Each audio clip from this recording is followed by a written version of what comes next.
नमस्कार विद्यार्थी मित्रांनो, आपण सेमिस्टर सेकंडच्या प्रिन्सिपल ऑफ मार्केटिंग या विषयाच्या अंतर्गत पहिल्या युनिटमध्ये आपण प्रॉडक्ट वस्तू या संदर्भात अभ्यास करतोय. वस्तूच्या संदर्भात हे 4 P's ऑफ मार्केटिंगमधला पहिला पी आहे. आपल्याला माहिती आहे प्रॉडक्ट, प्राईस, प्लेस, प्रमोशनमधला प्रॉडक्ट हा पहिला आहे. याच्यामध्ये आपण प्रॉडक्टच्या संदर्भात त्याची प्रस्तावना लक्षात घेतली, अर्थ व्याख्या लक्षात घेतली, आर्थिक, मानसिक, सामाजिक लाभांची गोळाबेरीज म्हणजे वस्तू असं आपण लक्षात घेतलं, वस्तूंचं महत्त्व लक्षात घेतलं, वस्तूंचं वर्गीकरण लक्षात घेतलं आणि वस्तूंचं मिश्रण, जसं विपणन मिश्रण आहे तसं वस्तू मिश्रण आहे हे आपण लक्षात घेतलं. त्यानंतर चिन्हांकन, संवेष्टन, लेबलिंग, वस्तू समर्थन ह्या 4 महत्त्वाच्या कन्सेप्ट आपण या वस्तूच्या संदर्भातल्या लक्षात घेतल्या. आणखी एक 5वी कन्सेप्ट जे आहे ते प्रॉडक्ट लाईफ सायकल म्हणजे वस्तू जीवन चक्र. जसं माणसाचं जीवनचक्र असतं तसं माणसाचं लाईफ म्हणतो आपण, आयुष्य असतं, तसं वस्तूचं सुद्धा जीवनचक्र असतं. आता आपण माणसाचं कसं बघतो की मनुष्य जन्मला आणि मृत्यू हे त्याचं लाईफ आपण असं गृहीत धरतो. पण वस्तूच्या बाबतीमध्ये कसं असतं की ती वस्तू तयार झाल्यापासून, एक वस्तू नव्हे, एकसारख्या त्या वस्तू म्हणजे समजा एका मॉडेलचा मोबाईल किंवा एखाद्या मॉडेलचा फ्रीज, टी व्ही किंवा मोटरबाईक किंवा तुमची कार निर्माण झाली आणि तिचं इम्प्रूव्हमेंट किंवा त्याच्यात बदल होऊन दुसरी येईपर्यंत जो कालावधी आहे त्याला प्रॉडक्ट लाईफ सायकल म्हणतात. एक आता जसा व्यक्ती जन्मला आणि मृत्यू झाला एका व्यक्तीच्या बाबतीत, आता जशी एक पिढी आपण लक्षात घेतो तसं ती आहे. म्हणजे एक वस्तू तयार झाली आणि ती वापरून संपली म्हणजे त्याचं प्रॉडक्ट लाईफ सायकल असं नाही आहे. तर तो लॉट किंवा त्यासारख्या वस्तू किती, आता पार्ले बिस्किट बघा, त्याचं प्रॉडक्ट लाईफ सायकल किती आहे, किती वर्ष झालं ते निघून, किंवा निरमा जे मुलीचं चित्र असतं ते किती वर्षे झालं आहे पा, किंवा कोलगेटची साधी पेस्ट त्याच्यामध्ये अपडेट झाल्या पण ती पहिली बाजारातून बाहेर गेलेली नाही, त्याच्यामध्ये अपडेट होऊन दुसऱ्या आल्या पण मुळात ती आहे. म्हणजे ते प्रॉडक्ट लाईफ सायकल अजून त्याचं वर्षानुवर्षे आहे. म्हणजे काही वस्तू आपण 100 वर्षापूर्वीपासून आहे तशाच वापरतो, त्याच्यामध्ये फार मोठे बदल झाले नाही. बदल झाले असले तर ते दुसऱ्या बदल करून त्या तशाच राहिल्या, पण ती जुनी मूळ वस्तूसुद्धा तशीच राहिली. ओके.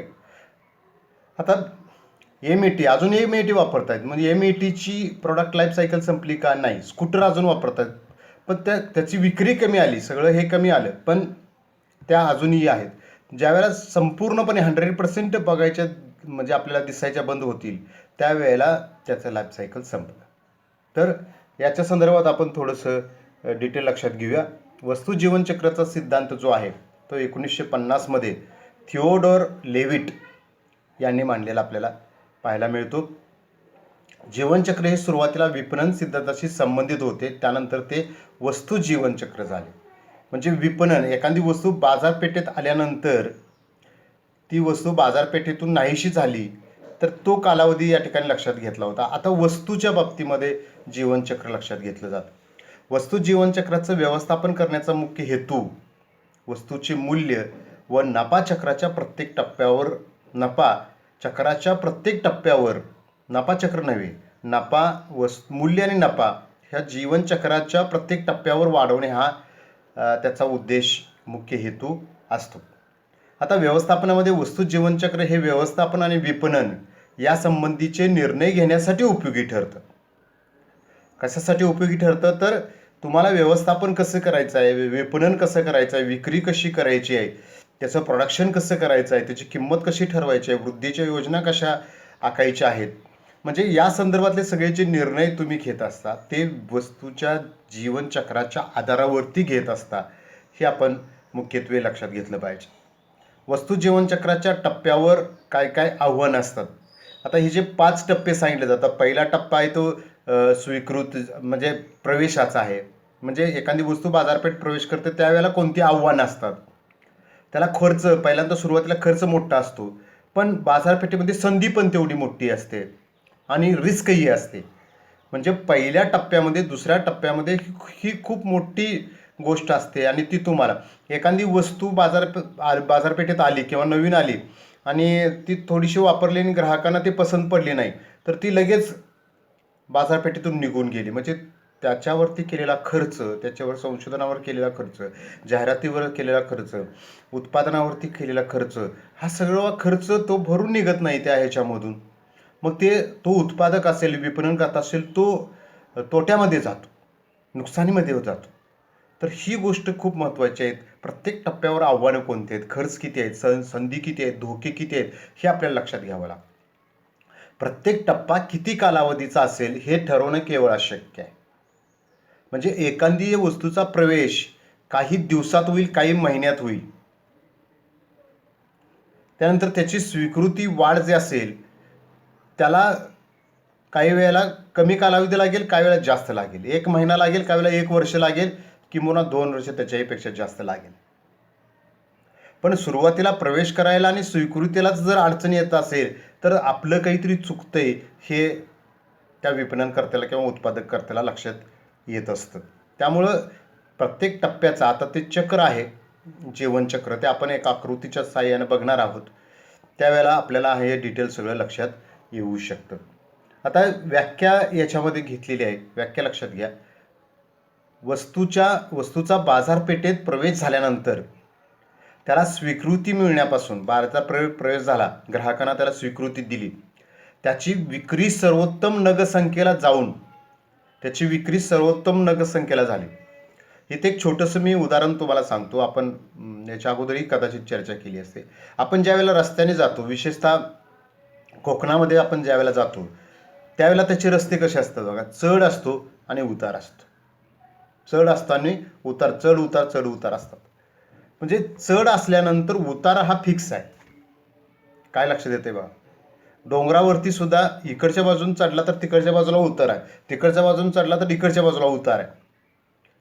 रस्त्याला चढ असला की उतार फिक्स आहे. याचा अर्थ काय की तुम्ही एखादी गोष्ट, त्याचा संदर्भ आपण कशाशी लावतो बघा, तुम्ही एखादी गोष्ट सुरुवातीपासून कठोर परिश्रमाने ती प्राप्त केली आणि शिखरावर पोहोचला. आता रिस्क काय आहे तर तुमचा आता उतरणीचा काळ लागू शकतो. मग तुम्ही शिखरावर जे पोहोचलेलं आहे ते किती पुल ऑन करताय पुढं, हे खूप महत्त्वाचं आहे. हे खूप महत्त्वाचं आहे. आणि ह्याच्यामध्ये बघा, रस्त्याला कसं आहे पहा, जेवढा चढ खडा असतो तेवढा उतार सुद्धा तीव्र असतो.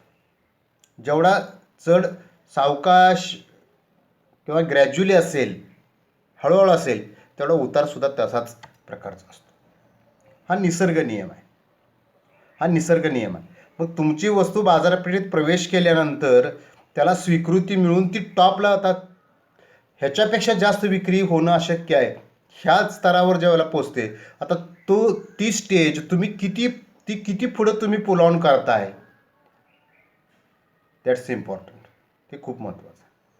त्यानंतर त्या वस्तूची बाजारपेठेतून विक्री बंद होईपर्यंतचा कालावधी म्हणजे वस्तू जीवनचक्र आहे.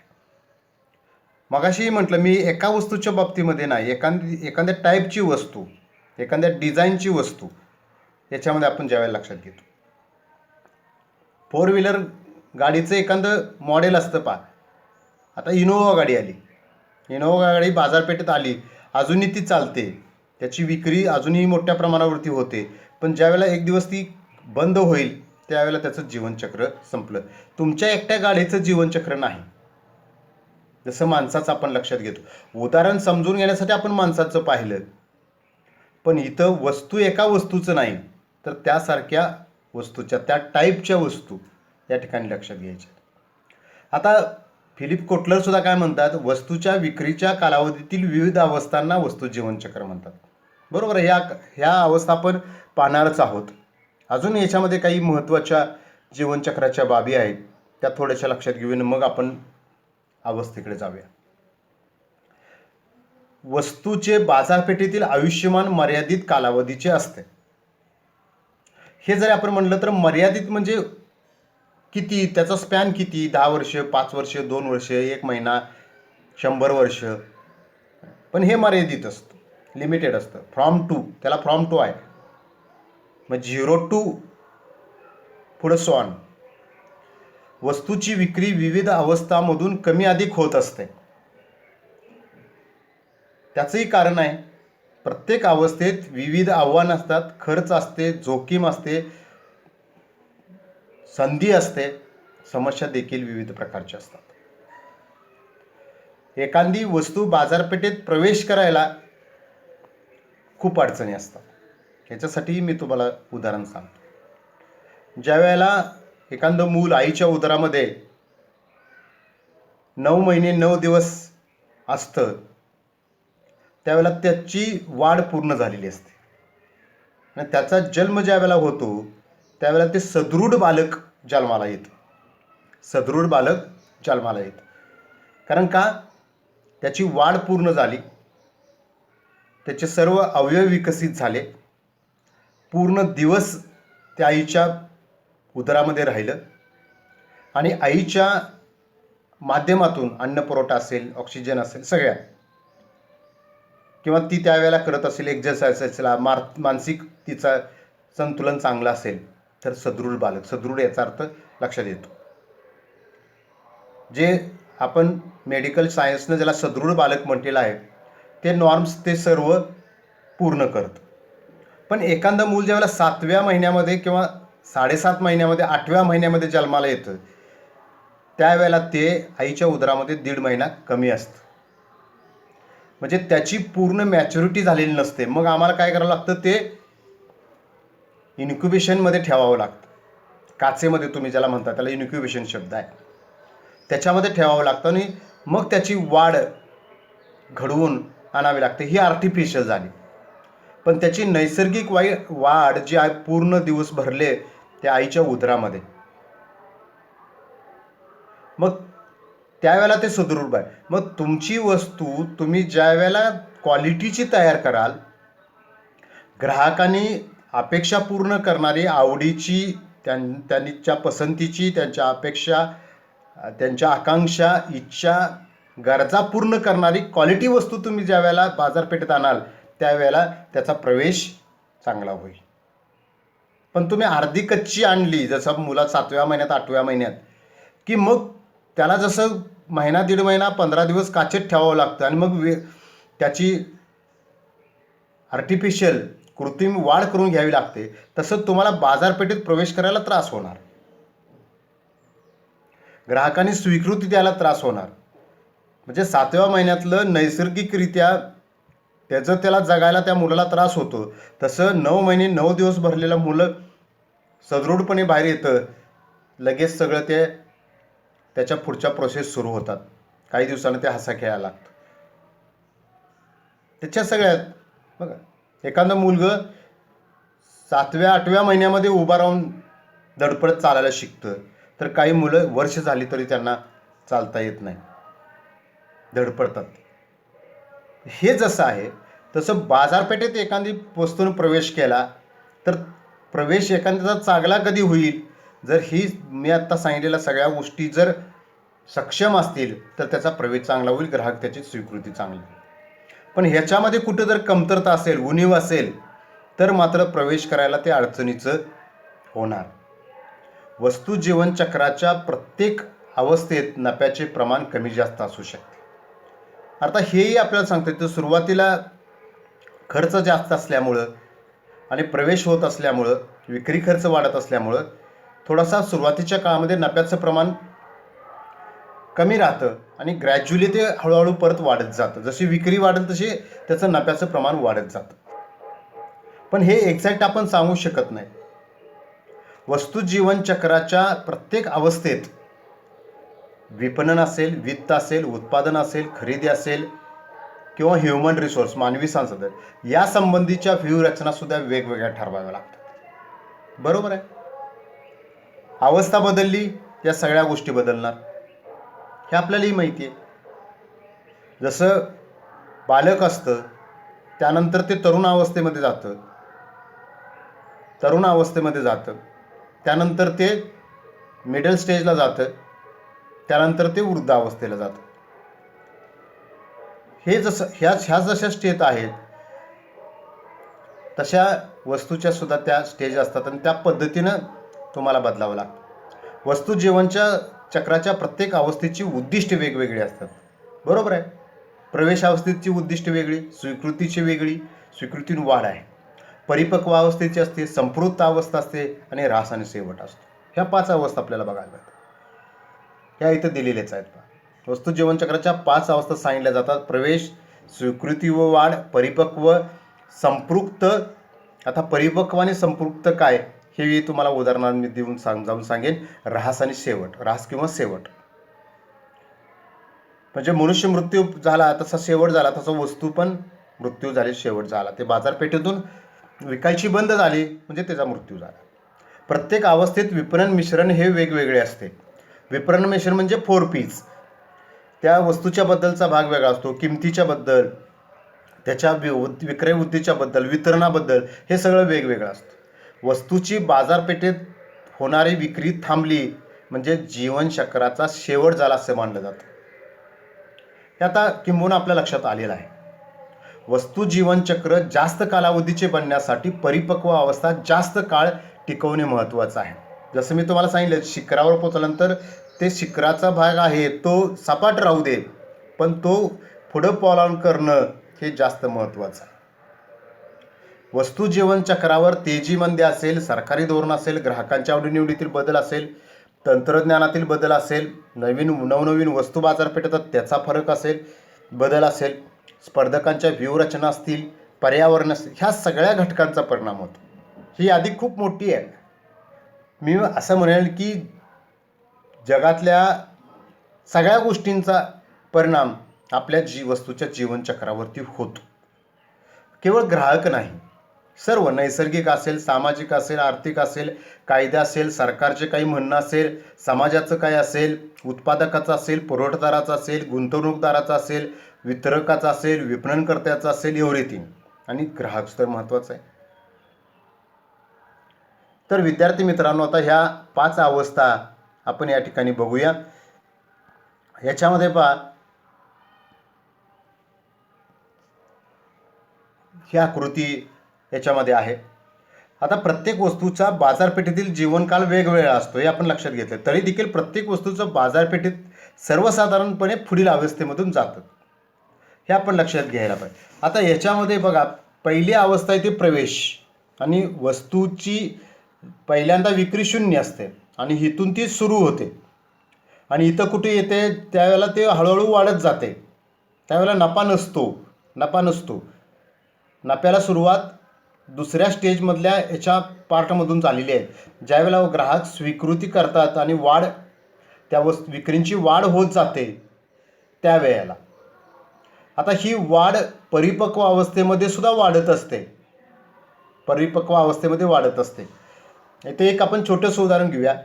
आता आंब्याचा सीझन चालू आहे. आपण थोडेसे कच्चे बघून आंबे आणतो, पण तो आंब्याचं जो उत्पादक असतो त्याचं झाड असतं, तो झाडावरून कधी काढतो त्या झाडावरचा एखादा आंबा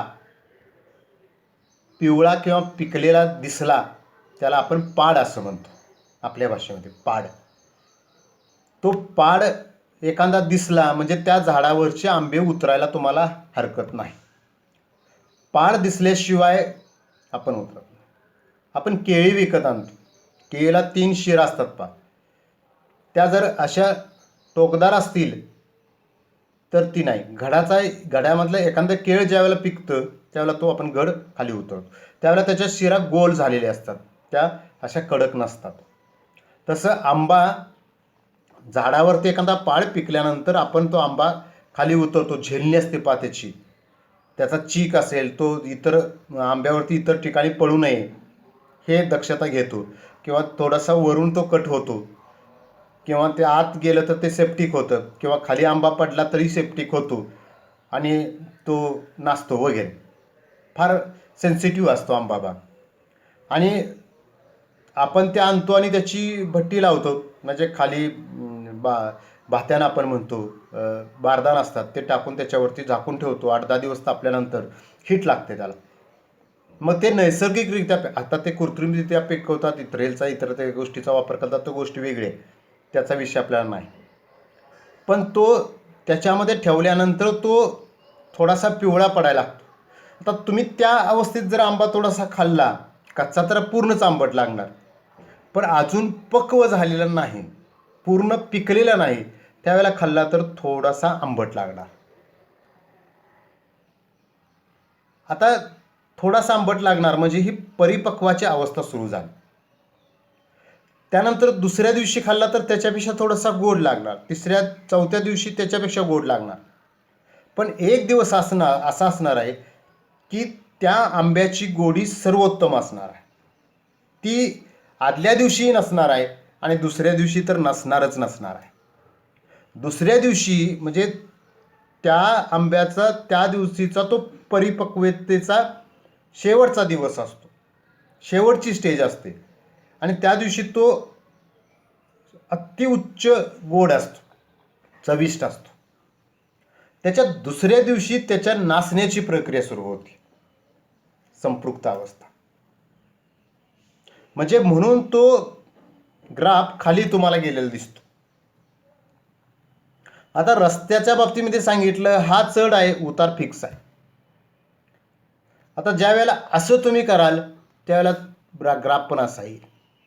हा जसा ग्रॅज्युअल खालच्या पातळीवर कराल तसा हा सुद्धा खालच्या पातळीवर येईल, हे लक्षात घ्या. हे बोर्डवर मी तुम्हाला खूप चांगल्या पद्धतीने समजावून सांगू शकलो असतो. आणि जशी विक्री वाढत गेलेली आहे आणि कमी होत आली तशी नफासुद्धा वाढत गेला, पण नफ्याची सुरुवात स्वीकृती आणि वाढ झाली, प्रवेशामधून झाली नाही.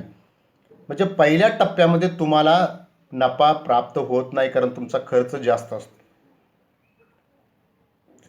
जाहिराती व खर्च, त्या उत्पादनावरती खर्च, अन्य गोष्टीवरती केलेला असतात. आणि मग जशी विक्री कमी होईल तसा नफासुद्धा कमी होतो आणि एक दिवस ती वस्तू बाजारपेठेमधून निघून जाते, बाहेर निघून जाते, कमी होते. आता प्रवेश अवस्थेमध्ये ही आपल्याला माहीत आहे पहिली अवस्था आहे. या अवस्थेत बाजारपेठेत प्रवेश होतो. ग्राहकांच्या एखाद्या विशिष्ट गरजानुसार वस्तू विकसित केली जाते, वस्तूचे व्यावसायिक उत्पादन सुरू केलं जातं. वस्तू नवीन असते, तिला बाजारपेठेत मागणी नसते, त्यामुळे जाहिरात, विपणन कार्यक्रमाद्वारे वस्तूची ओळख ग्राहकांच्या मनात निर्माण करण्याचं काम या टप्प्यात करावं लागतं. वस्तू बाजारपेठेत नवीनच येत असल्यामुळं तिला स्पर्धा मात्र नसते, परंतु ग्राहकांना वस्तूची कल्पना नसते, स्पर्धा पण नसते, पण ग्राहकांना पण माहिती नसतं. त्यामुळे त्यांच्याकडून मागणी येण्यासाठी जाहिरात आणि प्रसिद्धी तसेच वैयक्तिक विक्री असेल याच्यावर मोठ्या प्रमाणात भर द्यावा लागतो. सध्याचे जे तुमचे वितरक असतात, मध्यस्थ असतात, त्यांच्या मदतीनंच ही तुम्ही नवीन वस्तू बाजारपेठेमध्ये विकण्याचा प्रयत्न करावा लागतो. त्यामुळे या अवस्थेमध्ये थोडासा विक्री खर्च मोठ्या प्रमाणावरती होतो आणि बाजारपेठेत वस्तूचा प्रवेश जोरदारपणे होणं महत्त्वाचं आहे. जसं क्रिकेटचा बॅट्समन आला आणि पहिल्याच बॉलला सिक्स मारला, त्याच्याऐवजी पहिली रन काढायला 10 बॉल घेतले, आपण म्हणतोय काय आज हे चालले, आणि पहिल्याच बॉलला सिक्स मारल्यानंतर आज काय करणार आहे, असं तसं आहे. जोरदार प्रवेश झाला पाहिजे. उत्पादन खर्चाबरोबर विक्री खर्च मोठ्या प्रमाणावरती या स्टेजमध्ये होत असल्यामुळं खर्च विक्रीतून भरून निघत नाही, त्यामुळं या टप्प्यात नफा मिळण्याची शक्यता कमी असते. वस्तूचा हळूहळू बाजारपेठेत यशस्वीपणे प्रवेश या अवस्थेमध्ये होतो. दुसरी अवस्था स्वीकृती व वाढ. वस्तूचा बाजारपेठेत यशस्वीरित्या प्रवेश झाल्यानंतर वस्तू बाजारपेठेत होणारा पुरवठा वाढवला जातो. ग्राहकांना वस्तू पसंत पडल्यानंतर वस्तूची मागणी वाढत जाते. एकमेकांना ग्राहकसुद्धा सांगतात हे नवीन आले, चांगली आहे वस्तू. उत्पादक आणि वितरकांना सुद्धा वस्तूंचा पुरवठा वाढवावा लागतो. आता याच वेळेला जोखीम, मगाशी म्हटलं जर आपण जोखीम, आव्हानं, खर्च, संधी, जोखीम, ही तर जोखीम काय चालू होते बघा. जसं तुमच्या वस्तूची विक्री वाढत जायला लागते तसं त्याच्याकडं स्पर्धकाचं लक्ष जातं. मग यातून काही स्पर्धक नव्याने निर्माण होतात. जाहिरात मुळे आणि ग्राहकांच्या मौखिक जाहिरातीमुळे वस्तूच्या विक्रीत वाढ होऊ लागते. विक्री वाढल्यामुळं खर्च भरून निघून थोडाफार नफ्याला या टप्प्यामध्ये सुरुवात होते. उत्पादकाची वितरकाची प्रतिष्ठा वाढते. वितरक एकाच प्रकारच्या वस्तूंच्या छेदनीतीचा वापर करून वेगवेगळे चिन्हांकन करून स्पर्धकापेक्षा वस्तू श्रेष्ठ असल्याचे सांगून वस्तू खरेदी करण्याचं ग्राहकांना आवाहन करतो. वस्तूबद्दल जागरूकता निर्माण करण्याबरोबर ग्राहकांना पुन्हा खरेदी करण्यासाठी प्रवृत्त केलं जातं. ब्रँड विकसित केला जातो. ब्रँडची निष्ठा निर्माण करण्याचा प्रयत्न या अवस्थेमध्ये केला जातो आणि विक्री वाढीसाठी विशेष प्रयत्न याच्यामध्ये केले जातात. आता मॅच्युरिटी स्टेज येते. वस्तू विक्रीमध्ये वाढ होऊन ती एका विशिष्ट कमाल पातळीवर जाऊन पोहोचते. या अवस्थेला परिपक्व अवस्था म्हणतात. या टप्प्यात विक्री जास्त होण्यास सुरुवात होते. वितरकांना बाजारपेठेत जो हिस्सा निर्माण झाला असतो तो टिकवण्यासाठी प्रयत्न करावा लागतो. जोखीम काय आली? आता तुमची विक्री वाढल्या पण ते टिकवायची जोखीम तुमच्या पुढे आली. संधी आहे ती आणखी मिळवण्यासाठी तुम्हाला प्रयत्न करायला पाहिजे. आता जाहिरात प्रसिद्धीचं प्रमाण वाढवावं लागतं. मग वस्तू खरेदी करण्यात यावी म्हणून ग्राहकांना प्रोत्साहन देण्यासाठी अधिक खर्च करावा लागतो. म्हणजे विक्री वृद्धीची योजना. काही स्पर्धक काय करतात? मग कमी किमतीत दर्जेदार वस्तू पुरवायला सुरुवात करतात. रिस्क वाढली, स्पर्धक वाढले, त्यामुळे तीव्र स्पर्धा निर्माण होते. जीवनचक्राच्या टप्प्यापैकी हा सर्वात मोठा कालावधी असणारा टप्पा ठरायला पाहिजे. काही वस्तू वर्षानुवर्षे किंवा दशके किंवा 100 वर्षे सुद्धा टिकून राहिलेल्या आपल्याला बघायला मिळतात. कंपनी या अवस्थेत जितके शक्य असेल तितक्या कमी खर्चात वस्तू पुरवून अधिक नफा मिळवण्याचा प्रयत्न करतात. संशोधन आणि वस्तू विकास कार्य पुढे चालू ठेवून वेळोवेळी वस्तूमध्ये सुधारणा केल्या जातात. काही तज्ज्ञांचं मत काय आहे? तर योग्य जाहिरातीमुळे या टप्प्यावर जास्त काळ टिकून राहता येऊ शकतं. एक लोकप्रिय सिद्धांत असं म्हणतो, या टप्प्यावर 2 प्राथमिक व्यूहरचना आखता येतात. एक बचावात्मक, यामध्ये विशेष विक्री वृद्धी योजना, डिझाईनमध्ये बदल आणि इतर साधनांचा वापर करून बाजारपेठेतला हिस्सा वाढवण्यावरती प्रयत्न करायला पाहिजे. ग्राहकांना वस्तूच्या गुणवत्तेची खात्री, अखंड सेवेची ग्वाही त्यांना द्यायला पाहिजे. आणि दुसरी व्यूहरचना काय? तर आव्हानात्मक, चॅलेंज. यामध्ये सध्याची बाजारपेठ टिकवून ठेवणं आणि नवीन खरेदीदारांना प्राप्त करून घेण्याचा प्रयत्न. आतापर्यंत तुमची वस्तू ज्यांनी खरेदी केली नाहीत त्यांना खरेदी करायला प्रवृत्त करणं. वस्तू पुन्हा लॉन्च करणं हा देखील सुद्धा प्रयत्न करता येतो. आता वस्तूची किंमत स्पर्धकापेक्षा कमी अधिक ठेवून ग्राहकांना आकर्षित करणं, वस्तूसाठी नवीन उपयोग किंवा वापर शोधणं इत्यादी आव्हानात्मक गोष्टी या परिपक्व अवस्थेमध्ये. वस्तूच्या जीवनचक्रामध्ये सर्वात महत्त्वाची अवस्था परिपक्व अवस्था. माणसाच्या किंवा एखाद्या व्यक्तीच्या सुद्धा जीवनामध्ये 18 ते त्याचं 50 वर्ष किंवा तो रिटायर व्हायचा शेवटी सोडून द्या, शेवटी होतच नसतं काय. पण 18 ते 50 वय, 18 ते 44, आता शासनानं सुद्धा बघितलं 45च्या वरची वेगळे, म्हणजे त्याने 45च्या वरची म्हातारीच डिक्लेअर करून टाकली. 18 ते 44 वयोगट हा वर्किंग पॉप्युलेशन आहे. परिपक्व अवस्था, मॅच्युरिटी लोकांना येते. 18 वर्षे तुम्हाला मॅच्युअर समजलं जातं. मी तुम्हाला सांगितलं मॅच्युरिटीचा अर्थ. आता संपृक्त अवस्था आहे, सॅच्युरेशन स्टेज. या अवस्थेत परिपक्व अवस्थेची स्थिती अधिकाधिक प्रभावशाली ठेवण्याचा आटोकाट प्रयत्न केला जातो. नवनवीन विक्री योजना आखल्या जातात. बाय 1 गेट 1 एक्स्ट्रा, जुने देऊन नवीन घ्या, किमतीत सूट वगैरे अशा योजना विक्रय उद्योजनाच्या मोठ्या प्रमाणावरती आखल्या जातात. नवनवीन अधिक सोयीस्कर योजना जाहीर केल्या जातात. विशेषतः वाहनं असतील, घरगुती वस्तू असतील, सौंदर्य प्रसाधन असतील, इलेक्ट्रॉनिक्स वस्तू असतील, यासाठी विविध सुविधा आणि कायदे नवनवीन स्वरूपामध्ये सादर केले जातात. फायदे: ग्राहकांना विविध प्रकारे प्रोत्साहित आणि आकर्षित करून मागणीची पातळी आहे ती उच्च स्तरावरती नेण्याचा प्रयत्न केला जातो. आता हे सगळं करून सुद्धा मागणी वाढवणे शक्य नाही, याची संपृक्त अवस्था असते. म्हणजे मी तुम्हाला आंब्याचं उदाहरण सांगितलं ना, ते या ठिकाणी खूप महत्त्वाचं आहे. आणि शेवटचा मुद्दा आहे तो ऱ्हास आणि शेवट, डिक्लाइन अँड डेथ. ग्राहकाच्या दृष्टीनं वस्तू चांगल्या वापराची झालेली असते. अनेक वेळा ती वस्तू वापरल्यामुळे नाविन्य राहत नाही. ग्राहकांना नव्या पर्यायी वस्तूंचं आकर्षण वाटू लागतं.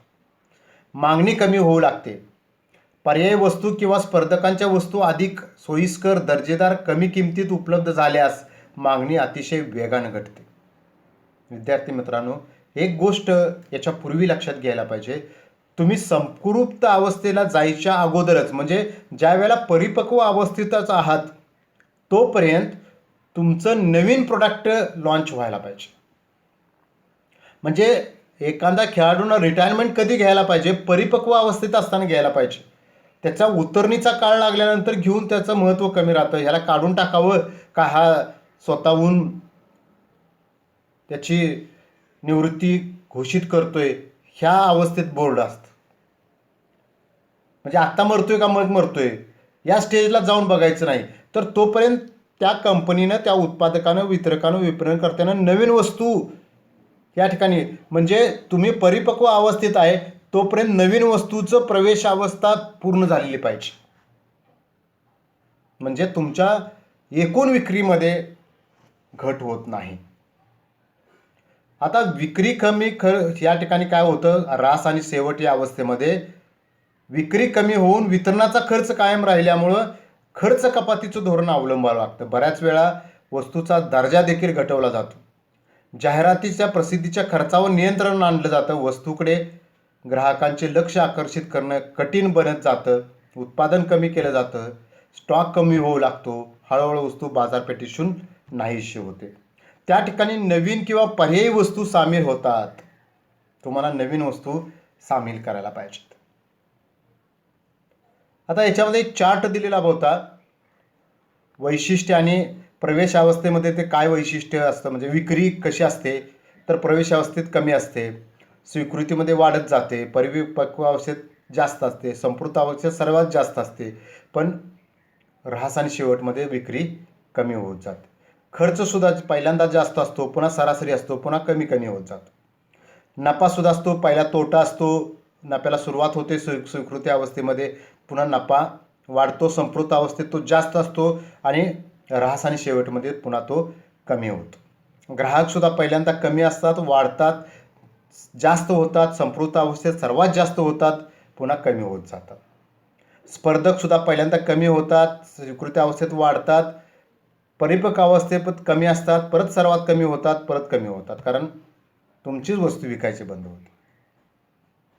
म्हणजे हे सगळं आहे. किमतीसुद्धा, किमतीच्या बाबतीमध्ये पहिल्यांदा कमी किंमत असते, परत किंचित वाढ केली जाते, परिपक्व अवस्थेमध्ये किंमतीमध्ये परत वाढ असते, संपृक्त अवस्थेत मात्र स्पर्धात्मक किंमत ठेवली जाते आणि नंतर कमीच किंमत असते. म्हणजे असं कुठलंही घेतलं, जाहिरातसुद्धा लक्षात घेतली तर मोठ्या प्रमाणावर जाहिरात करावी लागते प्रवेशावस्थेमध्ये, परत स्वीकृतीमध्ये तर अतिशय मोठ्या प्रमाणावरती, आणि त्यानंतर मग तर परिपक्व आणि संपृक्त वैशिष्ट्यावर जास्त भर देता, विक्रय वृद्धीच्या योजनेवर जास्त भर देता, आणि ऱ्हास आणि शेवटमध्ये आपण जाहिरात एकदमच कमी करतो. आता वस्तू जीवनचक्राच्या प्रत्येक टप्प्यात मागणी व इतर घटकामध्ये सतत बदल होत असतात. वस्तूचा उत्पादन वितरण खर्चात सातत्याने बदल होत असतात. प्रत्येक अवस्थेत मूल्य निर्धारण धोरणात सतत समायोजित करण्याची आवश्यकता निर्माण होते. समायोजित म्हणजे तुमच्या परिस्थितीप्रमाणे बाजारपेठेतील स्थितीनुसार तुमचं मूल्य निर्धारण तुम्हाला करावं लागतं, जेणेकरून प्रत्येक बाबतीत सर्वोत्तम, याच्यामध्ये काय होतं की सर्वोत्तम परवाना मिळेल. वस्तू ही तिच्या जीवनचक्राच्या पुढच्या टप्प्यात जाते, त्यावेळी किमतीवर नियंत्रण ठेवणारे विक्रेते कमी होतात आणि संपृक्त अवस्था आणि ऱ्हास या टप्प्यातून वाचण्यासाठी नवीन व फ्रेश वस्तू संशोधित करतात व जुनी वस्तू संपृक्त अवस्थेत पोहोचेपर्यंत नवीन वस्तू लॉन्च करतात. हे खूप महत्त्वाचं. आता ह्याच्यावरती काही टीका पण आहेत की प्रत्येक अवस्थेत वस्तू किती काळ राहील याचा कालावधी निश्चित केलेला नाही आणि करणे शक्य नाही. प्रत्येक वस्तूचा ऱ्हास आणि शेवट होतो याचा कोणताही पुरावा नाही, कारण वस्तूमध्ये सतत सुधारणा करून ती वस्तू सतत नवनवीन प्राप्त केली जाते, हे तितकंच खरं आहे. जुन्या वस्तू थोडीशी सुधारणा केली तरी त्यातून अधिक नफा मिळू शकतो. नवीन वस्तूवर तर अधिक भर दिला जाऊ शकतो, त्यामुळे खर्चात वाढ होते. हेही बरोबर आहे. हा सिद्धांत मोठ्या ब्रँडच्या वस्तू लक्षात घेण्याऐवजी वैयक्तिक उत्पादनावर अधिक भर देतो. हा सिद्धांत वस्तू पुनर्रचना नवप्रवृत्तीस उत्तेजन देत नाही, अशी टीका याच्यावरती होते. पण हे जरी सगळं सत्य असलं तर हे वस्तू जीवनचक्र प्रत्येक उत्पादकाला, प्रत्येक विक्रेत्याला, प्रत्येक विपणनकर्त्याला, प्रत्येक वितरकाला, मध्यस्थाला, सगळ्यांना हे लक्षात घ्यावं लागतं. ग्राहकाचा संबंध याच्यामध्ये येत नाही. एक आपल्या आयुष्यामध्ये एक आपण याच्यातून शिकू शकतो, ज्या वेळेला आपण उच्च पातळीवर असतो त्यावेळेवरती आपण हाय रिस्कला असतो. डोंगरावर सुद्धा बघा तुम्ही, ज्या वेळेला कनाट्यावर गेलेला असता, कनाटा म्हणतात त्याला, वरचा टॉप जो असतो त्याला, त्या कनाट्यावरती बघा इकडं दरी असते, इकडं दरी असते, म्हणजे जास्त रिस्कला तुम्ही असता. रस्त्याच्या ज्या वेळेला चढावरती गेलेला असता त्यावेळेला इकडं उतार असतो, इकडं उतार असतो, तुम्ही जास्त रिस्कला असता. तसंच आहे, परिपक्व अवस्थेमध्ये जास्त आहे. तुम्ही त्या अवस्थेत तो आंबा नाही खाल्ला तर दुसऱ्या दिवशीतून असतो, आदल्या दिवशी थोडासा गोड कमी असतो. ती परफेक्ट अवस्था साधणं महत्त्वाचं आहे. विद्यार्थी मित्रांनो, आपल्या आयुष्यामध्ये सुद्धा हेच महत्त्वाचं. आता तुमची जी आयुष्याची वर्षे चालू झालेली आहेत, हे तुमचं भवितव्य, तुमचं करिअर, तुमचं आयुष्य यशस्वी करण्यासाठीचं हे वर्ष आहेत, याची सुरुवात व्हायला लागली आहे. प्रवेशावस्थेमध्ये आहात. मग तुमची पत असेल, प्रतिष्ठा असेल, तुमचा सन्मान असेल, तुम्हाला जे तुमचं उद्दिष्ट आहे, ध्येय आहे ते गाठायचं असेल. मग मी मागच्या आठवड्यापासून बघतोय, आपल्या कोल्हापूरची एक मुलगी एव्हरेस्ट चढायला गेली. पहिले स्टेज झाली, दुसरी झाली, तिसऱ्या टप्प्यावरती आहे आणि शेवटचा टप्पा आहे ती एव्हरेस्ट चढावं. पण तोपर्यंत पश्चिम बंगालच्या ओरिसाच्या बाजूला वादळ झालं, त्याचं वारं मोठ्या प्रमाणावरती एव्हरेस्टवरती होतं, त्यामुळे तिला चौथा टप्पा, ती गेली 10-12 दिवस झालं तिथं अडकून आहे. आज तागायत तिला चौथ्या टप्प्यावरती जात नाही. तिसऱ्या टप्प्यावर राहणं सुद्धा तेवढं सोपं नाही.